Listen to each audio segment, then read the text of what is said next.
Então eu acho que hoje em dia eu influencio muito na parte espiritual, muito, eu acredito que isso tenha sido uma das melhores coisas que aconteceu na minha vida, esse encontro que eu tive com Deus, essa busca espiritual, né? Eu acho que o prazer de ser mãe supera qualquer dor. Eu compartilho tanto as vitórias quanto as dificuldades, porque eu tô um pouco cansada dessa plasticidade de rede social. Eu era uma pessoa segura, como eu sou hoje em dia. Eu sempre me senti assim, muito patinho feio da turma, sempre muito franzina, muito magrinha.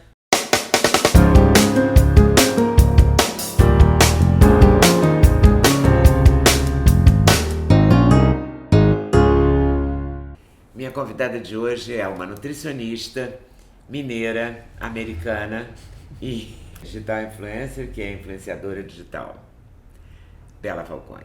Com ela que eu vou conversar e vamos saber tudo, porque essa mineirinha mora nos Estados Unidos há muitos anos. 12 anos. 12 anos. Já levou a família? Já, minha mãe, meus levou irmãos. parte de Minas para lá? Parte de Minas não tem mais nenhum habitante, estão todos em Orlando. Mas tem muito brasileiro lá, sabia? Tem, né? Muito. Na Flórida, acho que é pelo clima, né? Os brasileiros gostam da Flórida. Tem a ver, né? Tem. E Bela tem duas filhas, a Vicky e a Estela. A Estela tem 3 meses. 3 meses, E a Vicky? 3 anos. Engraçado que elas nasceram com um dia de diferença. A minha data prevista de parto era a mesma, é a mesma, só que a Vicky adiantou 3 dias e a Estela 4 dias. Então é do dia 20 de agosto, a outra do dia 21 de agosto. Nossa, eu falo que meu loucura. marido programou, porque não é possível fazer uma É festa incrível, só economizar no presente. Só economizar em tudo. Por que você foi morar fora?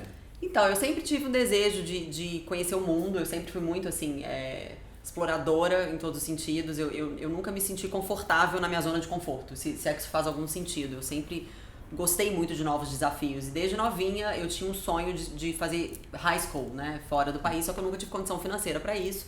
E aquilo sempre ficou na ilusão, né, no sonho. Só que eu nunca deixei isso morrer dentro de mim. Eu sempre dizia para mim mesma que um dia eu ia conseguir realizar esse sonho, e ia juntar dinheiro, né, enfim, fazer o que eu precisasse fazer para realizar.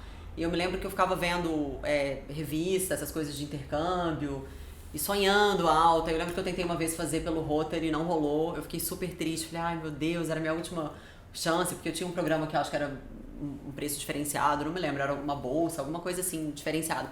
Tudo que era concurso de escola, de estudar fora eu entrava, nunca ganhei nada. Mas enfim, nunca perdi a esperança. E aprendi a falar inglês sozinha, estudando sempre, né, com livros em casa e dicionário. E aí um belo dia, quando eu fazia faculdade de Direito já, nessa época eu devia estar com uns 18 anos, 19, eu falei, cara, eu não quero isso pra minha vida. Eu gostava da faculdade, eu até ia muito bem, mas eu falei, eu não me vejo trabalhando como advogada ou estudando pra prestar concurso, não é minha cara. E aí eu falei, acho que agora é a hora de me aventurar. E aí fui, mexi os pauzinhos na época, eu lembro quando eu falei com a minha mãe, ela foi a única que comprou a minha ideia. E engraçado assim, que a gente não tinha grana na época, e nem eu nem ela sabíamos como que isso ia se viabilizar. Mas eu falei, com fé a gente move montanhas, então a gente vai dar um jeito e vai rolar. E eu me lembro que ela tinha um cofre de moeda, que ela juntava muita moedinha na época, e aí ela olhou pra mim e falou, vamos abrir o cofre pra ver quanto que tem? Ficou eu e ela, passamos a noite catando moedinha, contando, e eu lembro assim, que pagava, sei lá, a primeira parcela da passagem. Coisa bem... Se eu contar, a pessoa não acredita, sabe? Bem de filme, é difícil de acreditar, mas graças a Deus eu digo que quando Deus tem um propósito na nossa vida, esse propósito com certeza ele é cumprido. Se a gente realmente entrega, como eu fiz, e apesar de muito novinha, né? Na época eu tinha 20, 21, mas deu tudo certo, passei muito sufoco. Você pagar as outras parcelas? Menina, você sabe que eu tive até muita ajuda depois, assim, até de pessoas da família, as pessoas se mobilizaram e tal com a minha causa. Mas eu também fui vender coisa na faculdade, eu vendia pulseirinha que eu fazia, eu vendi rifa. Nunca existiu o prêmio da rifa, gente, olha que truqueira, mas eu vendi essa rifa, que era uma câmera fotográfica ultra mega revolucionária que não sei de onde que eu tirei isso. Ai, perdão, Jesus. E não tinha o prêmio, mas vendi a rifa e juntei um dinheirinho. Aí todo mundo ficava assim, quem que ganhou? Eu falava, gente, você acredita que não é daqui de BH a pessoa? É do interior a sortuda. E vendei uma desculpa esfarrapada, mas... Enfim, no final deu tudo certo, eu consegui. E você foi pra estudar? Fui, mas não no high school, porque eu já tinha passado dessa fase, eu já estava na faculdade. Lógico que não foi de cara, eu tive que esperar as coisas se ajustarem, né, no início, mas... Você chegou a trabalhar garçonete, essas coisas? Super, trabalhei em padaria, eu servia, né, eu ficava atrás do balcão e as pessoas chegavam, eu abria a padaria às 6 da manhã, e as pessoas chegavam pra tomar café antes do trabalho, eu servia, né, tinha coxinha, pão de queijo, tudo. E aí no final do expediente, quando a gente trocava, né, o shift, a gente tinha que limpar. Então eu ficava, às vezes, responsável pelo banheiro, às vezes pela cozinha. E fiquei lá uns meses. E aí, paralelo a esse emprego, que eu ganhava pouco, eu tive que arrumar outro emprego pra complementar, que foi num restaurante. Aí eu me lembro que eu entrei pra ser hostess, né, a pessoa que recebe e assenta, e ganhava menos do que os garçons. Eu falei, cara, eu preciso ser promovida, porque os garçons ganham gorjeta, tip, né, que é muito comum lá. Eu quero ser garçonete. Aí o meu chefe falou, vamos fazer um teste então e ver se você leva jeito. Óbvio que eu derrubei a bandeja no cliente, com água e tudo no primeiro dia, né? Fui mandada embora. E depois disso fui ralando, fui taxista, trabalhei no táxi quase um ano. E fiz várias coisas, eu tenho muito orgulho da minha história, foi muito legal. Se eu pudesse voltar atrás, eu acho que eu não faria nada de diferente, assim, foi muito aprendizado. E eu costumo dizer assim, que eu vivia uma vida muito diferente das meninas que tinham a minha idade naquela época, né? Porque enquanto todo mundo tava ainda morando com a mãe, sem querer julgar ninguém, mas eu falo, a minha história é um pouco... É um case, né, assim. E eu tava ali já pensando só no meu objetivo. Eu tinha um foco que era estudar e fazer minha faculdade. Eu lutei por isso. E você fez nutrição lá? Fiz nutrição e hoje eu faço mestrado lá também. Eu ainda estou em processo dele, né? Eu tive que adiar esse projeto por conta das meninas. E aí você casou lá também? Casei lá, em 2014. Você conheceu, como é que ele chama?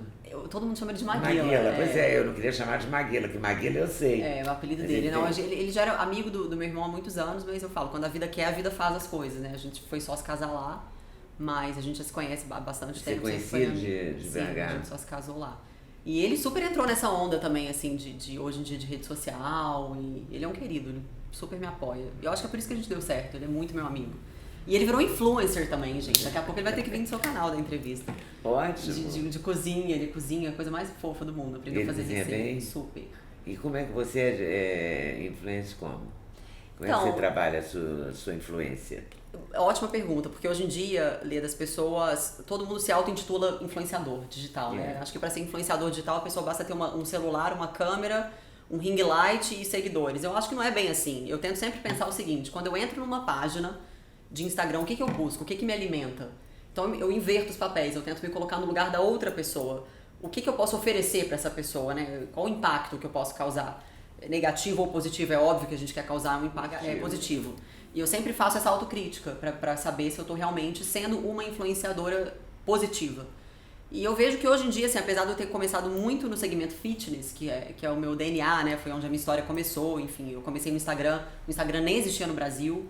Foi lá nos Estados Unidos que eu comecei a ir pra academia, eu compartilhava fotos do meu dia a dia e as pessoas se sentiam muito motivadas, né, com aquele lifestyle, que não é tanto mais o meu lifestyle de hoje, porque eu era muito radical, fazia dieta, assim, fiz dieta por 4 anos, aquela coisa sem açúcar, 0 açúcar, enfim, mas é parte da minha história. Então eu acho que hoje em dia eu influencio muito na parte espiritual, muito, eu acredito que isso tenha sido uma das melhores coisas que aconteceu na minha vida, esse encontro que eu tive com Deus, essa busca espiritual que acabou respingando em outras pessoas, e a parte da maternidade eu acho que é algo também muito interessante, porque eu sou muito real, assim, muito de verdade, então as pessoas conseguem se identificar comigo, e eu compartilho tanto as vitórias quanto as dificuldades, porque eu tô um pouco cansada dessa plasticidade de rede social, que todo mundo é perfeito, ninguém sofre, ninguém sente dor, ninguém briga com o marido, enfim, eu acho que as pessoas precisam, sabe, de compartilhar também o lado real da história. E você posta essas coisas? Às vezes, quando me dá vontade. Eu não fico postando sempre, porque eu acho que também ninguém é obrigado a catar meu lixo, né? Eu não posso intoxicar as pessoas com as minhas decepções e com as minhas tristezas, que naturalmente tem. Obviamente que eu tenho, né, o meu lado humano, porque eu sou uma humana como qualquer outra pessoa, mas eu evito falar todo o tempo, mas tem coisas que eu falo. Você fala também. Falo. Por exemplo, a minha dificuldade de amamentar. Incontáveis vezes eu postei vídeo chorando, que não era forçado, aconteceu naquele momento de eu estar chorando, triste, eu ia lá, fazia stories, desabafava. E por mais que isso pareça assim, é um pouco dramático, mas eu acho que isso te aproxima das pessoas. Porque não existe conto de fadas, né, na vida de ninguém. E o que eu quero, o meu objetivo de hoje em dia, assim, mais do que nunca, é justamente isso, é mostrar para as mulheres, porque eu creio que eu influencio muito mais mulheres do que homens, é mostrar para elas que, cara, a gente tá aqui, nós somos conhecidas na rede social, mas nós somos pessoas reais como você. Eu também acordo descabelada, eu também sofro, eu também tenho as minhas inseguranças, porque a gente sente que as pessoas ficam deprimidas, né, de ver aquela perfeição de televisão, aquela perfeição de rede social. Não é sempre assim, eu não tô sempre assim maquiado. Mas tá linda. Obrigada. Mas aí... Você sempre foi bonita? Não, na verdade, assim, depende. Eu não posso falar por mim, mas eu nunca... No início eu não me achava, assim, eu não era uma pessoa segura, como eu sou hoje em dia. Eu sempre me sentia, assim, muito patinho feio da turma, sempre muito franzina, muito magrinha, nunca fui a popular da escola, nunca teve essa história de pai. Sempre tem a popular da história, né? Da escola. Eu nunca fui essa pessoa. Mas eu acho que as coisas mudam depois que a gente se torna mãe também, né? Você passou muito tempo sem comer açúcar. Como é que é a sua dieta? Hoje em dia, eu diria que uma dieta... Hoje você é nutricionista mesmo, né? Hoje em dia, eu diria que uma dieta equilibrada. Eu como um pouco de tudo. Eu tenho um amigo que fala uma frase muito legal, que ele fala que quem come pouco, come de tudo um pouco. Que o exagero faz mal. Então, assim, eu acho que cabe na dieta um pouco das coisas erradas. Porque ninguém vive também, né? 100% restrito. Não dá pra você levar uma vida assim pra sempre. Você leva por um tempo. Mas de duas uma, ou você vai surtar e chutar o balde, ou você vai virar um chato que ninguém vai te aturar, que era meu caso. Nesses 4 anos. Chato? Era. Eu comecei a perceber assim, que meus amigos se afastaram de mim, eu não tinha mais uma vida social, eu não viajava, porque eu sempre ficava naquela onda de, eu vou viajar, vou perder massa magra, ou vou no restaurante e não vai ter o que eu comer, porque eu competia na época, né, na área fitness. Como eu disse, eu tenho muito orgulho da minha história, eu não me arrependo, gosto muito do esporte, acho muito legal. Mas eu não me vejo mais fazendo isso, porque eu entrei no radicalismo mesmo. E eu acho que o radicalismo não faz bem absolutamente nada nessa vida, né? Então hoje em dia eu considero a minha dieta bastante equilibrada, mesmo porque eu tenho 2 filhas e óbvio que a Vicky adora chocolate. E eu nunca vou virar pra ela e falar assim, não, filhinha, você não pode comer chocolate, enquanto todas as outras crianças estão comendo. Mas a gente tenta sempre prezar pelo equilíbrio, né? Mas eu acabo roubando um chocolatezinho dela às vezes. Mas você restringe a alimentação dela? Ou você se preocupa, tipo assim... que ela coma legumes, que ela coma brócolis. Olha, eu vou te dizer, eu me preocupo muito. Mas casa de ferreiro, espeto de pau. É impressionante como as coisas acontecem. A Vicky é péssima pra comer. É um sofrimento, mas um sofrimento. No começo era até difícil pra lidar com isso, assim, porque a gente viajava e às vezes ela passava o dia inteiro só na mamadeira. Ela não comia nada, sólido, assim, nada. Então, hoje em dia, pra dar legumes, eu tenho que esconder embaixo do arroz, ou sabe, aquela coisa bem... Pra ela não ver, porque se ela vê um verde no prato, ela não quer. Não, verde eu não quero, mamãe. Assim, cada criança é de um jeito. A gente tenta trabalhar dentro da realidade dela também, sem traumatizar a criança, né? Mas eu falo isso até pra acalmar outras mães, né? Porque imagina só, eu sou do universo fitness, da área da saúde, e mesmo assim a minha filha come super mal. Que loucura, Muito louco, né? Elas têm muita personalidade hoje em dia, as crianças também, Muita, né? muita. E a Vicky, principalmente, ela é focada. Quando ela quer uma coisa, e eu acredito que a Estela vai ser igual. Pelo que já dá pra perceber, eu acho que as duas vão ser... E você vai parar por aí, não? Não, eu quero mais um. Eu acho que 3 é um bom número. Eu queria 4, mas meu marido quer 3. Ele acha 4 muita gente. Imagina, antigamente as mães tinham tantos filhos, né, menina? Mas 4 é muita gente, não acha? Você acha? Eu não sei. Vocês são mãe de filho único, então eu tendo a achar 4 muita gente. Eu tenho uma amiga que fala que a gente tem que ter filho compatível à quantidade de pai e mãe. Então, se tiver mais que 2, o terceiro se cria, né? 4, então, coitado. Não vai dar nem certo, mas eu queria. Você é de uma família de quantos? Somos 3. Eu sou a mais nova de 3 irmãos. Eu tenho um irmão mais velho, a irmã do meio. Mas a minha família é uma família relativamente grande. A minha avó teve 6 filhos, né? Minha mãe tem 5 irmãos no total e muitos primos e família de interior. Mineiro, a gente tá acostumado com a casa cheia, sempre em volta da mesa, pão de queijo, muita comida. A gente mineiro gosta de comida, é impressionante. Eu falo que quando eu vou pra Minas, eu tenho que me cuidar, porque a minha sogra... Você já comeu? Come mais um, mas eu acabo de almoçar. Almoça de novo, você não almoçou, Verinha, acabei de comer. Mineiro tem uma coisa com comida, tem. Né? Eu acho que Mineiro gosta de mesa muito da cultura. Mas eu queria 3, eu acho que 3 é um bom número. Eu me vejo mãe de 3. Eu queria um menino, né? Podia vir um menino. Podia, quem sabe, né? Tentar a sorte. Quem vai saber? Você acabou de ter, né? 3 meses. Mas eu quero esperar mais um pouco. Eu tô com 33 agora, acho que ali pelos 37, 38, acho uma boa idade. Também não é bom esperar muito, senão você desanima. Tem isso também. Né? Porque tem isso também. Tem um momento fralda... Né? Mas passou você sabe que eu acho que a gente esquece pronto, muito isso? Esquece, a gente esquece dor também. E Deus é você perfeito. Você teve parto normal? Tive, 2. Deus é perfeito, Deus ele faz a gente esquecer as partes difíceis da maternidade pra gente se animar pro próximo. Porque se a gente fosse lembrar, ainda mais eu, fiz o segundo parto basicamente sem anestesia. Porque quando eu resolvi que eu queria anestesia, já tinha 9 centímetros de dilatação, 10. Não deu tempo assim de pegar completamente, eu senti toda a dor. Naquele momento, minha mãe me olhava e falava, quer ter mais amor? Eu falei, nunca mais. Mas aí passa, e depois você fala, agora eu quero. Você esquece. Né? Eu acho que o prazer de ser mãe supera qualquer dor. E você tinha vontade de ser nutricionista antes? Não. Quando você Não. foi estudar direito, assim, você não pensou antes? Eu nunca pensei, eu tinha vontade de ser jornalista. É. Sempre foi muito a minha área, assim, sempre gostei muito de escrever, eu sempre fui assim, na época da escola, trabalho em grupo, eu era que pautava tudo, eu roteirizava, e sempre falava, vou fazer jornalismo, e aí acabou que por influência de sei lá o que, fiz direito. Muito nova, né? Eu tinha 17 anos quando eu prestei vestibular, eu acho até judiação, né? Você decidir sua carreira com 17 anos. E acabei me decepcionando muito com a faculdade, eu até era boa aluna, mas enfim. E a nutrição, ela surgiu na minha vida quando eu fiquei conhecida na rede social, por conta dessa área fitness. Eu pensei, falei, cara, eu não posso falar coisas que não têm embasamento nenhum. Eu preciso estudar, preciso me informar, preciso aprender pra compartilhar coisas que realmente fazem sentido. Eu não queria ser só mais uma voz barulhenta na rede social. Eu queria ser alguém com conteúdo. E aí fui estudar basicamente por causa disso, não porque eu sonhava em ter um consultório, atender, clinicar, nunca... E você atende hoje em dia? Não. Eu tive meu site, na verdade, ele até existe ainda, mas eu dei uma pausada momentaneamente, porque eu tô me dedicando muito agora às meninas, e é uma coisa que consome muito tempo. Essa plataforma digital, que é o meu site, que é para atender pessoas, é uma coisa muito personalizada, então demanda muito tempo. Eu pesei as duas coisas e falei, não dá pra ser mãe e ter a plataforma ao mesmo tempo, então tô dando tempo. E você é uma mãe tipicamente americana, quer dizer, você cozinha, você se vira ali na casa, não? Você tem uma ajudinha? Então, eu não sei cozinhar, eu sou péssima cozinheira. E meu marido, como ele é muito bom cozinheiro, eu acabo meio que ficando, nesse sentido, eu fico na zona de conforto. Eu não tenho muito nem interesse em aprender, porque eu acho que é vocação também, eu não tenho muito gosto pra isso. Mas a casa, sim, eu arrumo, mas a gente tem, obviamente, a minha mãe mora lá, minha mãe super nos ajuda.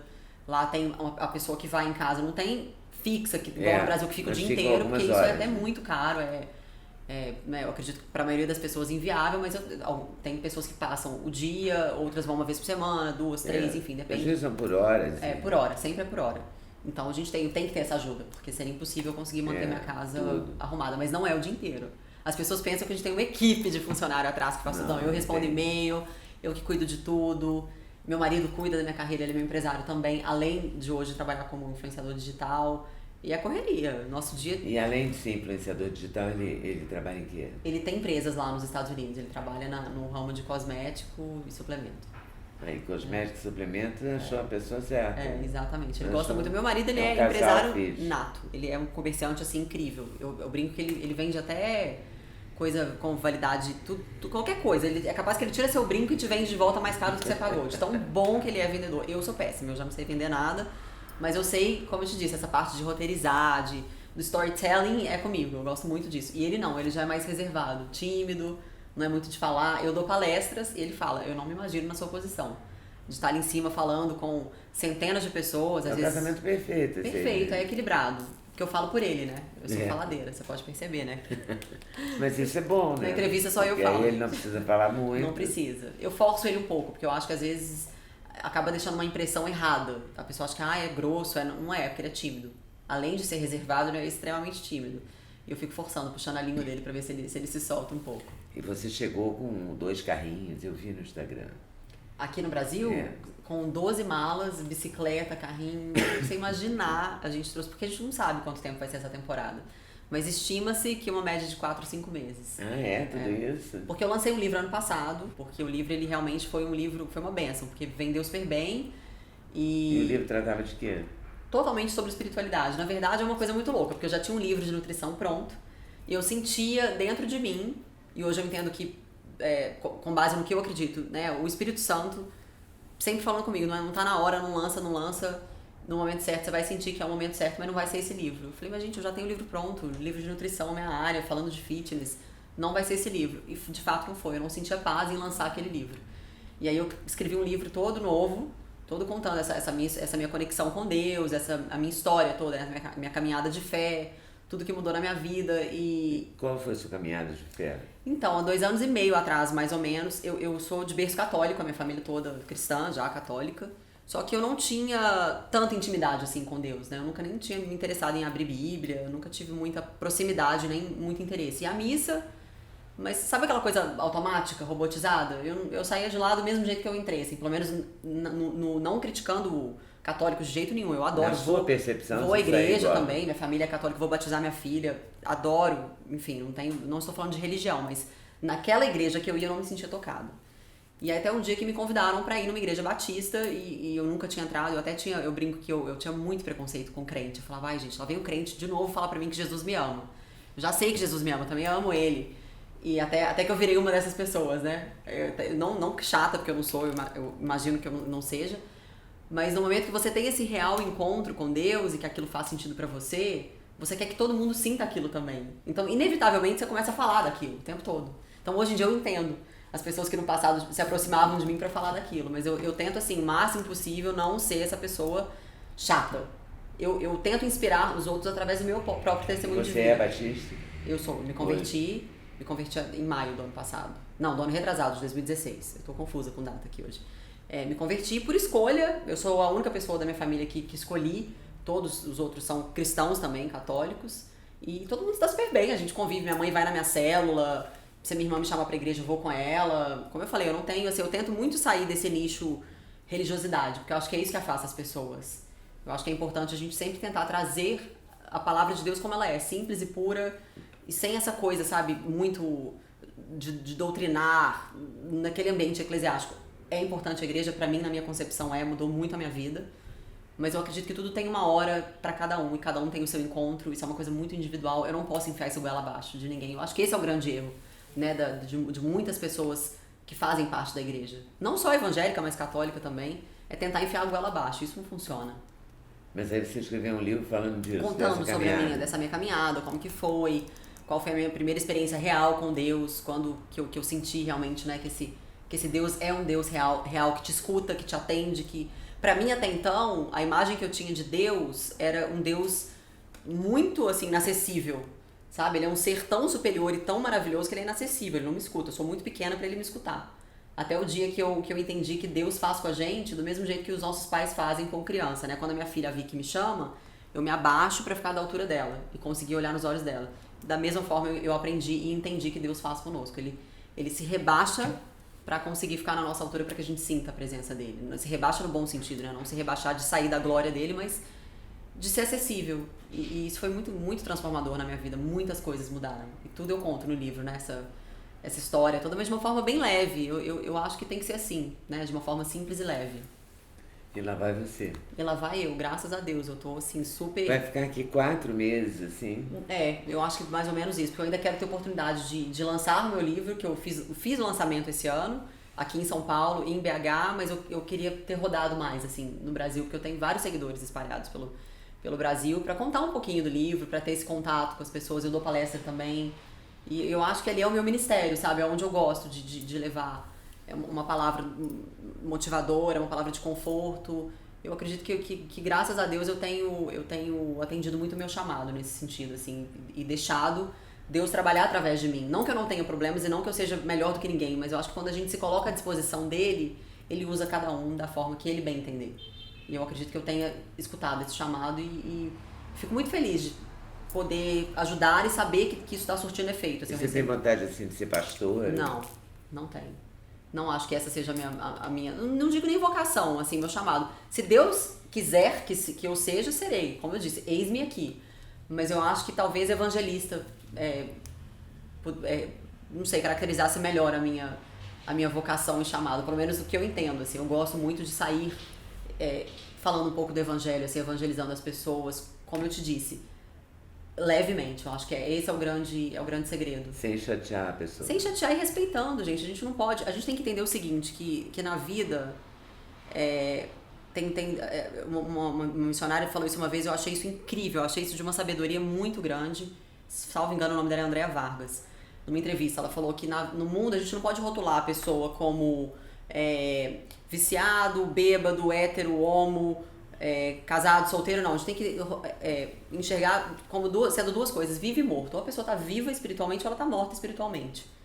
E só tem uma forma da gente ser vivificado, ao meu ver, quando a gente tá com Deus, assim, quando a gente tem essa conexão com esse espírito que é superior ao nosso. Então, quando a pessoa ela tá vivificada, a tendência é cada vez ela ser mais assertiva, não que ela não vá ser pecadora.